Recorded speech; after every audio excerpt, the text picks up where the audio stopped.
Pada suatu sore ketika Abu Nawas ke warung teh, kawan-kawannya sudah berada di situ. Mereka memang sengaja sedang menunggu Abu Nawas. "Nah, ini Abu Nawas datang," kata salah seorang dari mereka. "Ada apa?" kata Abu Nawas sambil memesan secangkir teh hangat. "Kami tahu engkau selalu bisa melepaskan diri dari perangkap-perangkap yang dirancang Baginda Raja Harun al-Rashid. Tetapi kami yakin kali ini engkau pasti dihukum Baginda Raja bila engkau berani melakukannya." Kawan-kawan Abu Nawas membuka percakapan.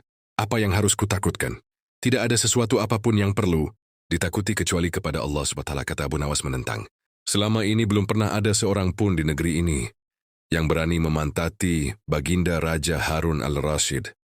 "Bukankah begitu, hai Abu Nawas?" tanya kawan Abu Nawas.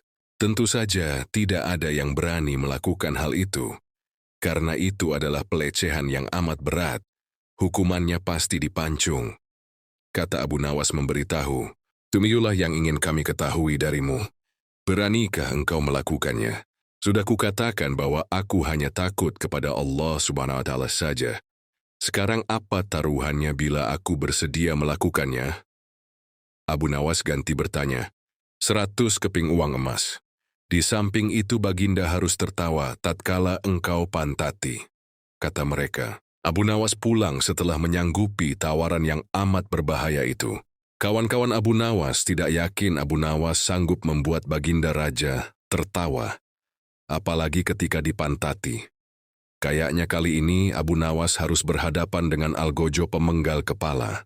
Minggu depan Baginda Raja Harun al-Rashid akan mengadakan jamuan kenegaraan.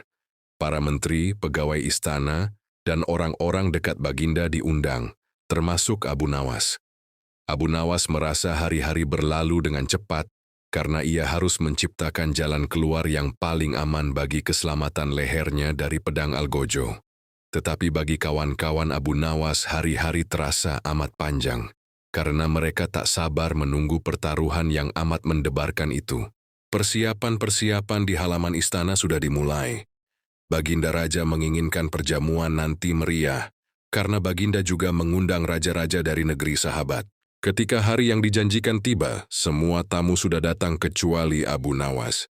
Kawan-kawan Abu Nawas yang menyaksikan dari jauh merasa kecewa karena Abu Nawas tidak hadir. Namun ternyata mereka keliru. Abu Nawas bukannya tidak datang tetapi terlambat sehingga Abu Nawas duduk di tempat yang paling belakang. Ceramah-ceramah yang mengesankan mulai disampaikan oleh para ahli pidato. Dan tibalah giliran Baginda Raja Harun al-Rashid menyampaikan pidatonya. Seusai menyampaikan pidato, Baginda melihat Abu Nawas duduk sendirian di tempat yang tidak ada karpetnya. Karena merasa heran, Baginda bertanya, "Mengapa engkau tidak duduk di atas karpet?"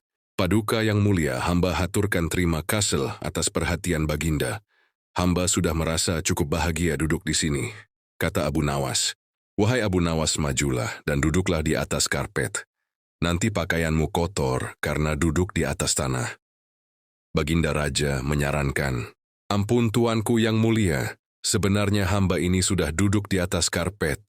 Baginda bingung mendengar pengakuan Abu Nawas, karena Baginda melihat sendiri Abu Nawas duduk di atas lantai. "Karpet yang mana yang engkau maksudkan, wahai Abu Nawas?" tanya Baginda masih bingung. "Karpet hamba sendiri, tuanku yang mulia. Sekarang hamba selalu membawa karpet kemanapun hamba pergi," kata Abu Nawas seolah menyimpan misteri. "Tetapi sejak tadi aku belum melihat karpet yang engkau bawa," kata Baginda Raja bertambah bingung. "Baiklah Baginda yang mulia, kalau memang ingin tahu, maka dengan senang hati hamba akan menunjukkan kepada Paduka yang mulia," kata Abu Nawas sambil beringsut-ingsut ke depan. Setelah cukup dekat dengan Baginda, Abu Nawas berdiri kemudian menunjukkan potongan karpet yang ditempelkan di bagian pantatnya Abu Nawas kini.